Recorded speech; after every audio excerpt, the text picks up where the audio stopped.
의 말씀은 요한계시록 3장입니다. 요한계시록 3장 14절부터 우리 21절까지 읽겠습니다.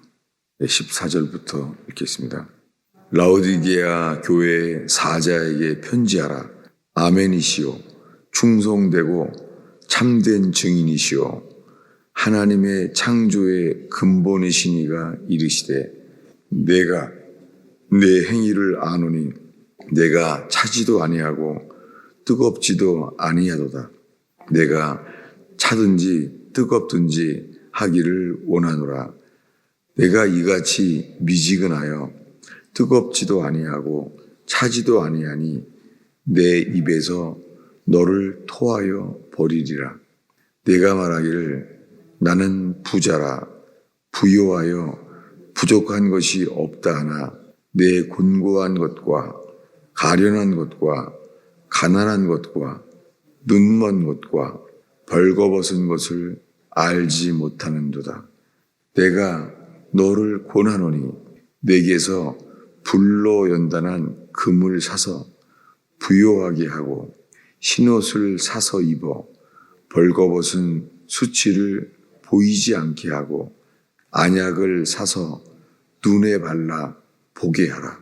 무릇 내가 사랑하는 자를 책망하여 징계하노니 그러므로 네가 열심을 내라 회개하라.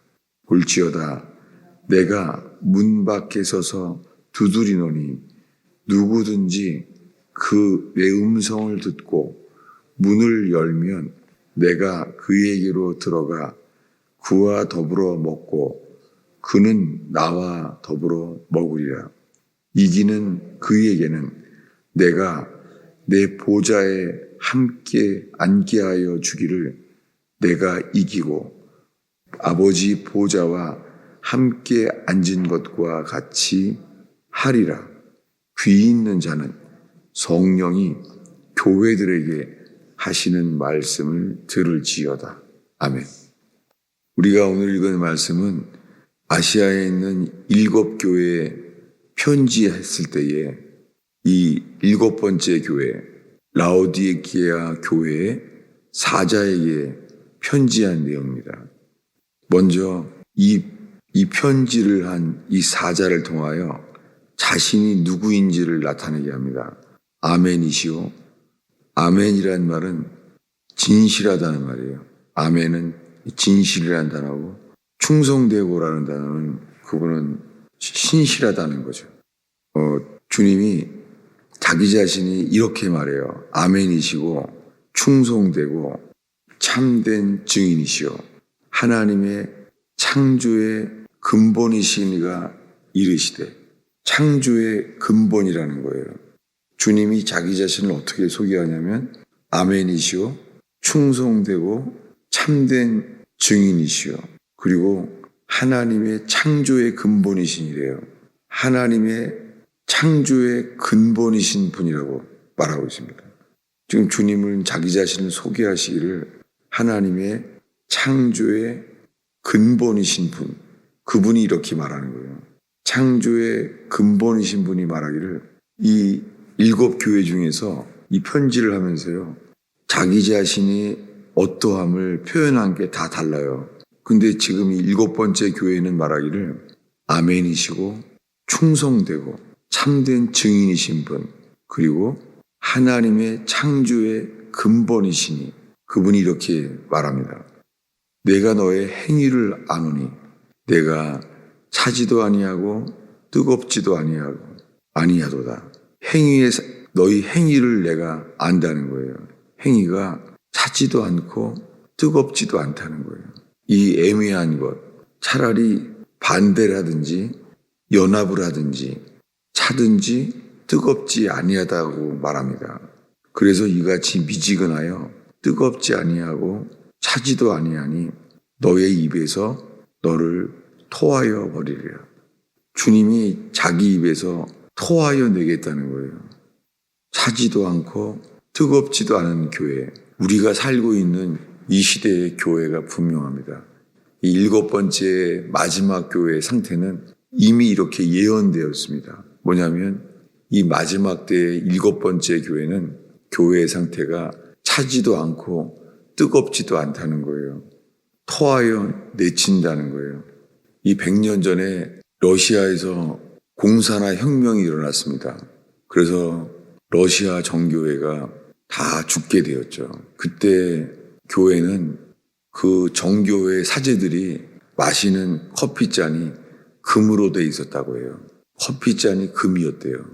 그 하나님의 성전을 섬긴다는 미명 아래 금으로 그렇게 커피잔을 마셨다는 거예요. 그렇게 중국 땅에서도 교회가 다 무너졌습니다. 주님은 차든지 뜨겁든지 하지 아니하면 미지근한 교회들을 주님은 책망하신다고 말하고 있습니다. 미국의 교회도 마찬가지입니다. 미국의 교회는 러시아와 중국이 교회들이 다 무너지고 수용소에 끌려가고 이 공산화되는 100년의 과정을 다 보았습니다.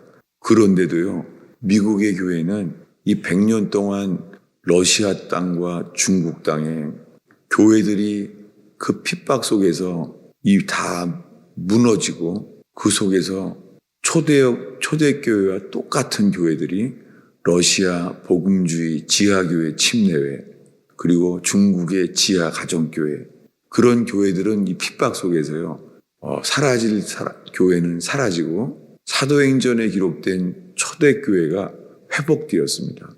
그들은 핍박 속에서 그들은 회개하고 회복되었습니다. 이 100년 동안 우리는 그 진짜 교회를 보게 되었습니다.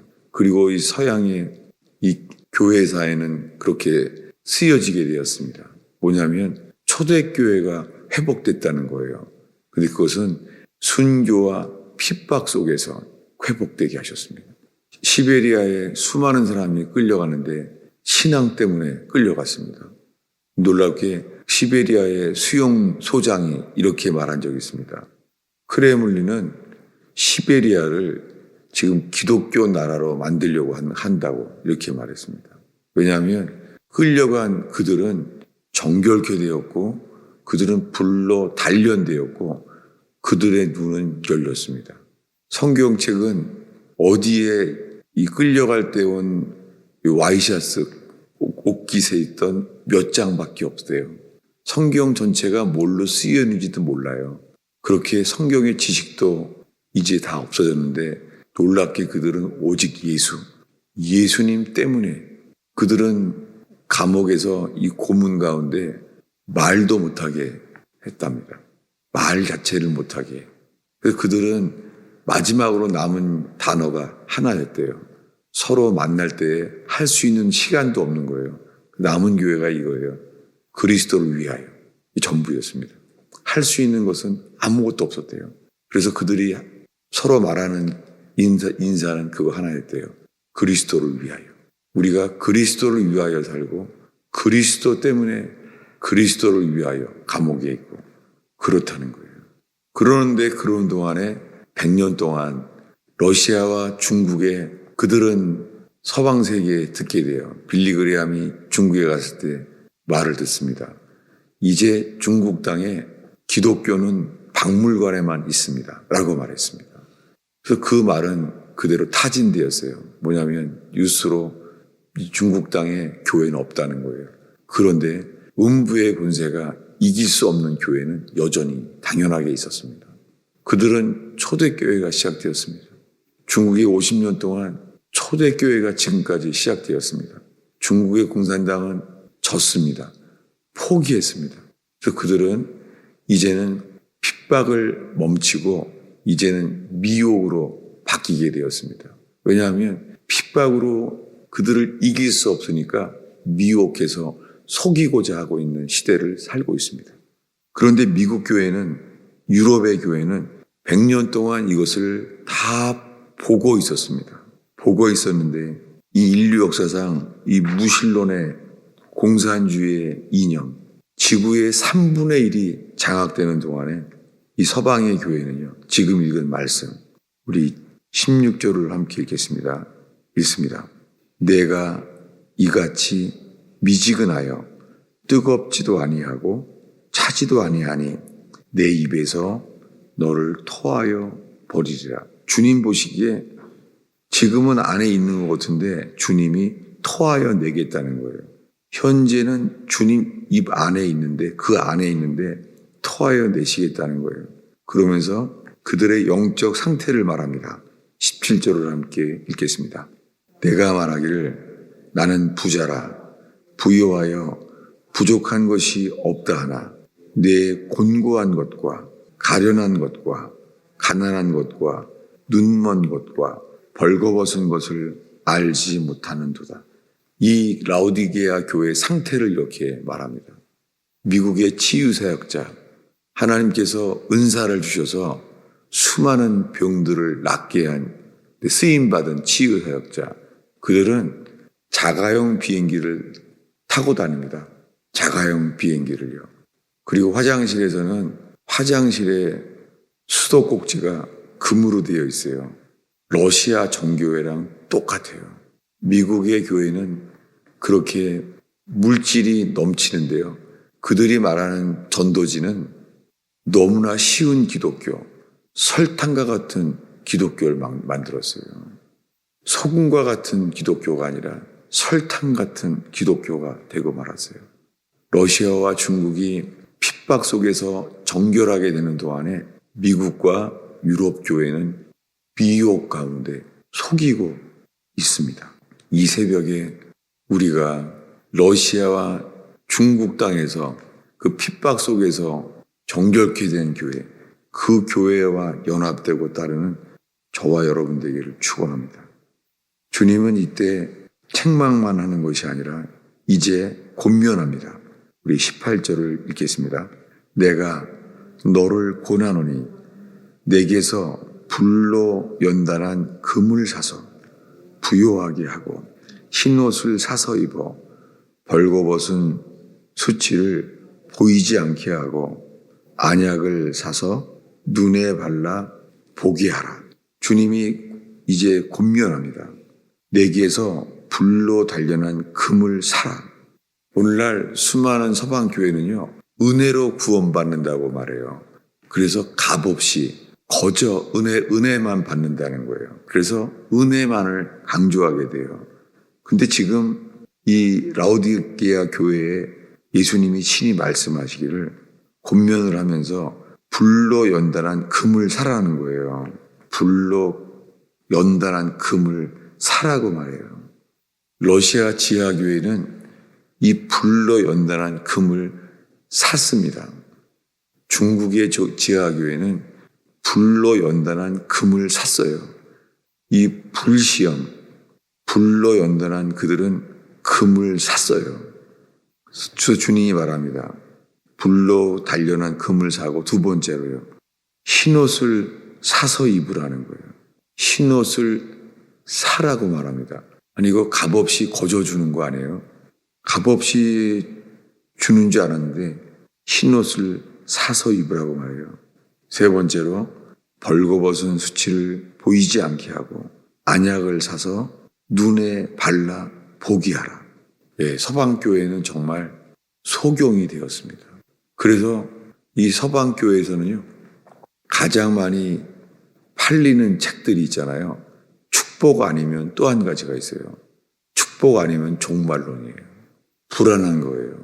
그래서 이스라엘에 대한 표징, 마지막 때 휴거의 징조, 이런 설교를 사람들이 다 좋아하고 목사들은 그걸 알아요.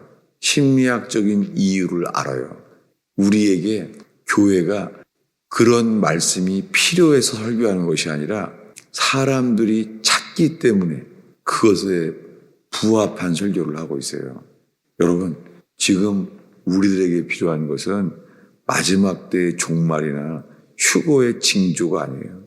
라오디게아 교회에 편지한 것처럼 주님이 진단하시는 우리의 영적인 상태, 권면을 들을 때인 줄 압니다. 우리들은 불로 단련한 금을 사야 돼요. 이것이 행위가 아니에요. 뭐냐면 대가를 지불하는 것이 이게 회개예요. 지금 서방세계 그리고 한국교회 똑같아요. 한국교회 대형 교회들. 그래서 그 간단한 구원, 영접하고 믿기만 우리가 한다고 말한다고 하면 다 구원받는 줄로 아는 이 거짓된 교리, 이 미혹된 교리 속에서 주님이 사랑으로 주시는 것은요, 오히려 어려움을 겪는 수많은 교인들이에요. 그 어려움 속에서 그들은 깨어나고 정케되고 있습니다. 우리 눈에 띄는 기독교가 우리를 살리는 기독교가 아니라 지금 미혹되고 눈을 안약을 사서 발라야 되는 소경이 된 교회를 보고 있습니다. 주님은 세 가지를 사라고 말한 권면 앞에 오늘 우리는 함께 섰습니다. 불로 단련한 금을 사라. 그리고 흰옷을 사서 입어라. 그리고 안약을 사서 눈에 발라 보게 하라. 안약을 사라고 말씀하시는 것이 눈으로 보지 못하고 있다는 거잖아요. 그리고 19절에 말합니다. 읽겠습니다. 무릇 내가 사랑하는 자를 책망하여 징계하노니 그러므로 내가 열심을 내라 회개하라. 저는 제가 지금 이 요한계시록 3장 이 말씀을 읽으면서요. 제가 지금 눈이 잘 안 보여서 이게 여기 파리인 줄 알고선요. 이 파리가 있는 줄 알고요. 제가 이제 오른손 이 엄지손 위에가 눈에 안 보여서 이렇게 파리인 줄 알고 이렇게 쳤어요. 안 떨어져서. 근데 보니까요. 제가 난생 처음 이 벌로 이 벌침에 지금 찔렸어요. 그래서 지금 너무 감사해요. 왜냐하면 따끔하고 아프더라고요. 이제는 제가 붓기 시작했죠. 이거 자체가 지금 너무 감사해요.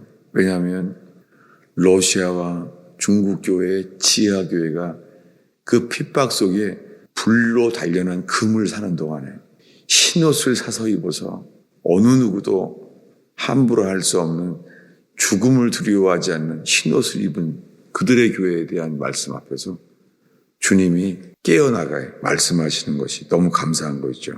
주님은 이렇게 말합니다. 19절을 읽겠습니다.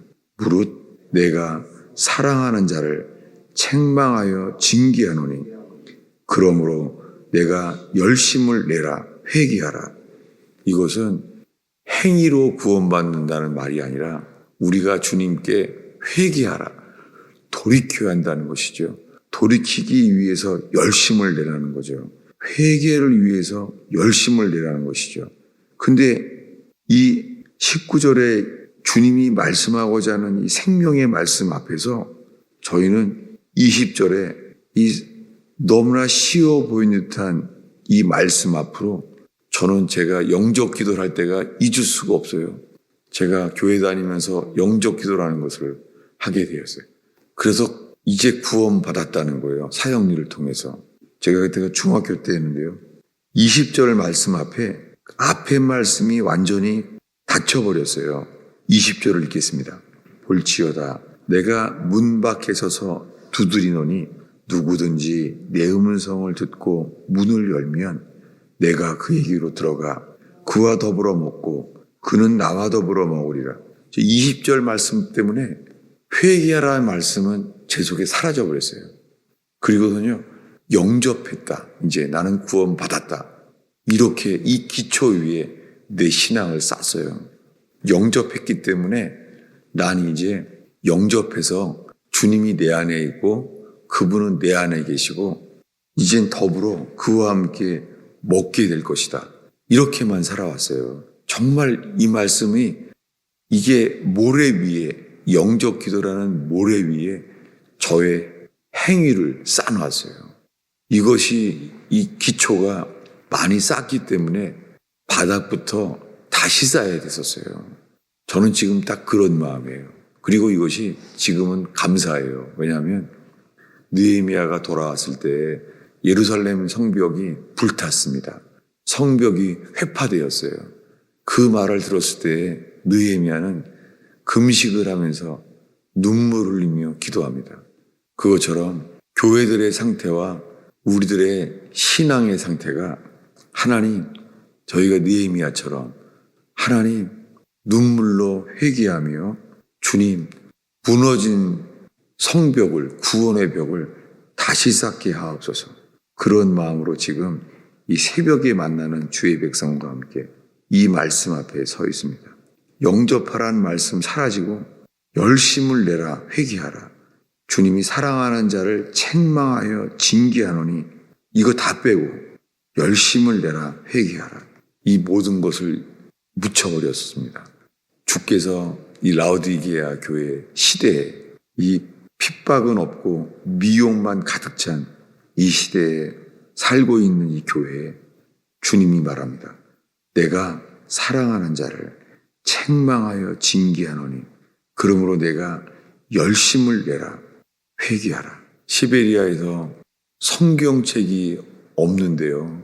성경책을 얻기 위하여 석탄차에 영하 40도 50도 그 속에서도 성경을 전달하려고 지켰던 교회, 그들로 인하여 그들과 연합되는 저와 여러분의 교회 되기를 축원합니다. 기도하겠습니다.